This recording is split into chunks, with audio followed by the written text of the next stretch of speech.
Hello नमस्कार दोस्तों, आपका अपने YouTube channel smart revision point में स्वागत है।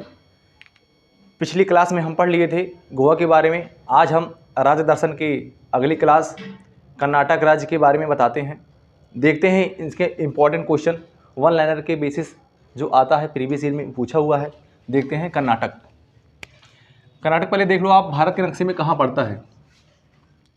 ये दक्षिण भारत है। यहाँ हम कल गोवा बताए थे, आज कर्नाटक। ठीक, अरब सागर की ओर पड़ता है कर्नाटक। देखते हैं कर्नाटक की राजधानी बेंगलुरु है। बेंगलुरु का कुछ बहुत सारे उपनाम भी हैं, जैसे बेंगलुरु को कहते हैं बगीचों का शहर, space city of India, silicon valley of India, और विश्व स्तर पर पूछा जाए कि कौन सा है तो San Francisco, startup capital of India. और ये बेंगलुरु किस नदी के किनारे बसा हुआ है तो वृषभावती नदी के किनारे बसा हुआ है। अगला उपनाम किसका है? कुर्ग। कुर्ग को ही स्कॉटलैंड ऑफ इंडिया कहते हैं। ये एग्जाम में पूछा हुआ है, वैसे तो सब एग्जाम में पूछा हुआ है, हम वही लिखवा ही रहे हैं।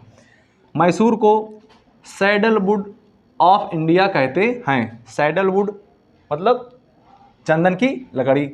बेंगलुरु को कौन सा उपनाम है? बेंगलुरु को ice cream of India, gateway of Karnataka और रोम ऑफ द ईस्ट के नाम से जाना जाता है। कर्नाटक का 31वां जिला विजयनगर है।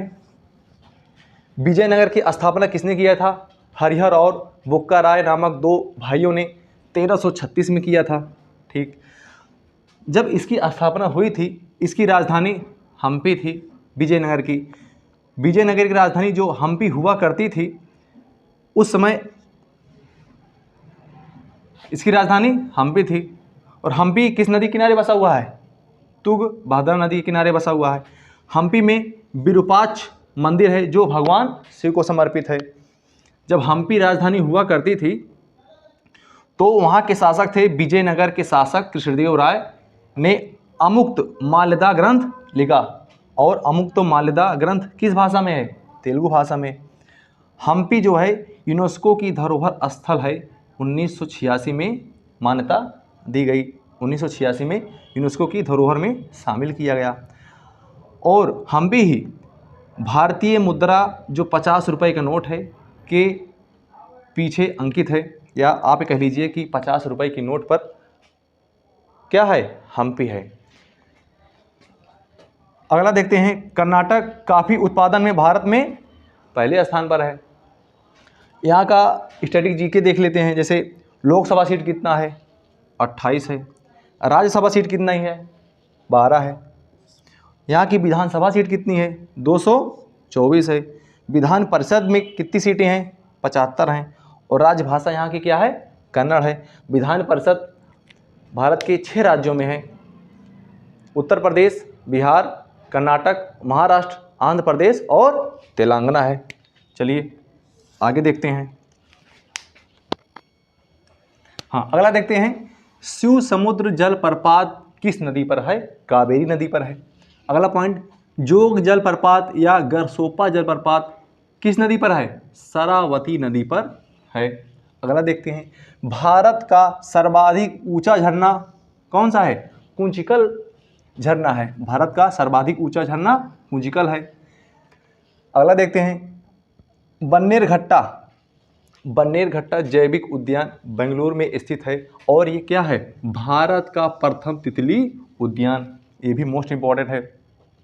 भारत का अगर पूछे प्रथम तितली उद्यान कौन सा है तो बन्नेरघट्टा जैविक उद्यान कहाँ है? कर्नाटक में है, बेंगलुरु में स्थित है। अगला देखते हैं बिंदु, सेंट मैरी द्वीप, कोकोनट द्वीप कर्नाटक के अरब सागर में स्थित हैं। अगला देखते हैं, कर्नाटक राज्य में सबसे ऊंची चोटी मुलयानगिरी चोटी है जिसकी ऊंचाई 1912 मीटर है। अगला बिंदु देखते हैं, कर्नाटक में घने वन हैं। ठीक है, इस राज्य में सागौन तथा चंदन के पेड़ मिलते हैं, इसलिए बताया ना सैडलवुड ऑफ इंडिया। अगला देखते हैं, वृंदावन गार्डन कहाँ है? कर्नाटक के मैसूर में है। अभी जिसको नहीं पता होगा तो वृंदावन गार्डन मथुरा लगा देगा, यूपी लगा देगा, लेकिन आप ये देखो वृंदावन गार्डन कहाँ है? कर्नाटक के मैसूर में है। कर्नाटक की नदियाँ क्या हैं? कर्नाटक की नदियाँ देख लेते हैं। कर्नाटक के उत्तर में कृष्णा नदी बहती है, ठीक, और कृष्णा नदी की सहायक नदी कौन सी है?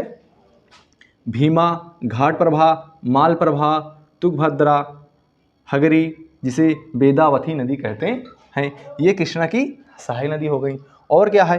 कर्नाटक के दक्षिण में कावेरी नदी बहती है। अब कावेरी नदी कहाँ से निकलती है? कावेरी नदी उद्गम कर्नाटक के ब्रह्मगिरी पहाड़ी से निकलती है। कावेरी की सहायक नदियाँ कौन सी हैं? इसको भी देख लेते हैं। हेमावती, सिमस, अर्कावती, लक्ष्मण तीर्थ और काबिनो यहाँ की सहायक नदियाँ हैं। किसकी सहायक नदियाँ हैं? कावेरी की। कावेरी निकलती कहाँ से है? कर्नाटक के ब्रह्मगिर पहाड़ी से। अब आप कृष्णा पूछेंगे कहाँ निकलती है? कृष्णा महाराष्ट्र निकलती है। इसको जब हम बताएंगे महाराष्ट्र के बारे में तब वहाँ इसको हम बताएंगे। देखते हैं अगला। हाँ, अगला देखते हैं राष्ट्रीय उद्यान। कर्नाटक में राष्ट्रीय उद्यान कौन कौन से हैं? नागरहोल राष्ट्रीय उद्यान, नागरहोल राष्ट्रीय उद्यान, ठीक। अगला है अंशी राष्ट्रीय उद्यान। अगला देखते हैं कुंदरेमुख राष्ट्रीय उद्यान, काली टाइगर रिजर्व। अगला कावेरी वन्य जीव अभयारण्य। कावेरी नदी यहीं पे बहती है तो आप कावेरी वन्य जीव अभयारण्य से रिलेट कर लेना।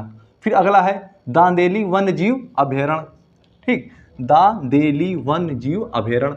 अगला है बिलीग्रिंगा स्वामी वन्य जीव अभयारण्य, नाम तो बड़ा है इसका, बिलीग्रिंगा स्वामी वन्य जीव अभयारण्य, ये भी ठीक है। अगला बिंदु देखते हैं बांदीपुर राष्ट्रीय उद्यान। इतने सारे राष्ट्रीय उद्यान हैं, इनमें से सभी इंपॉर्टेंट है, ऐसा नहीं है कि एक दो इंपॉर्टेंट है, इसमें आप सभी इंपॉर्टेंट है।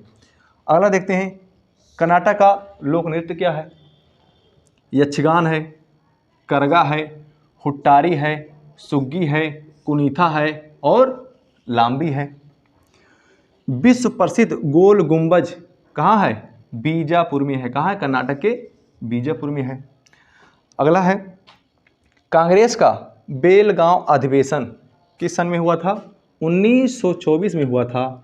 इसकी अध्यक्षता कौन किया था? महात्मा गांधी ने की थी। महात्मा गांधी ने कांग्रेस का अधिवेशन जो हुआ था बेलगांव अधिवेशन, इसकी अध्यक्षता गांधी जी ने की था। आप यहाँ पर बेलगांव लिखा है, ऐसा नहीं है कि किसी गांव में हुआ था।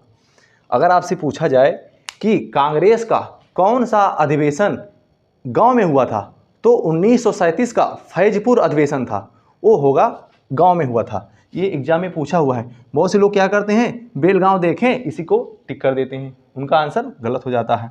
तो आप यहाँ पे ध्यान दीजिएगा कि कांग्रेस का बेलगांव अधिवेशन जो कर्नाटक में है 1924 की अध्यक्षता कौन किया था? महात्मा गांधी ने किया था। मैं इसको इसलिए 2 बार रिपीट कर रहा हूँ कि ताकि आप कन्फ्यूजन में ना हो। 1937 में हुआ था फैजपुर कांग्रेस का अधिवेशन, वो था गाँव में सम्मेलन, मतलब जो अधिवेशन हुआ था कांग्रेस का। अगला है स्वतंत्रता के बाद 1 नवंबर 1956 में मैसूर राज्य का गठन किया गया, लेकिन बाद में 1973 में इसका नाम बदलकर क्या रखा गया? कर्नाटक रखा गया। क्या रखा गया? कर्नाटक रखा गया। अब ये जो हम आपको कर्नाटक राज्य विशेष के बारे में बताए, स्ट्रेटेजी के भी कवर किया, पॉलिटी भी कवर किया, और ये देखिए आप आधुनिक भारत का मोस्ट इम्पोर्टेंट टॉपिक ये भी कवर किया। आप इसको ध्यान से पढ़िए, हम यहाँ पर लिखे हैं कि ताकि आपका समय बचे। आप इसको रिवीजन करिए, लोगों को बताइए कि हाँ अब जो है कम समय में अच्छी तैयारी हो रही है। जो 1 लाइनर यहाँ लिखा है समझ लो, हर एक 1 लाइनर किसी ना किसी एग्जाम में टकराया हुआ है। क्लास देखने के लिए धन्यवाद।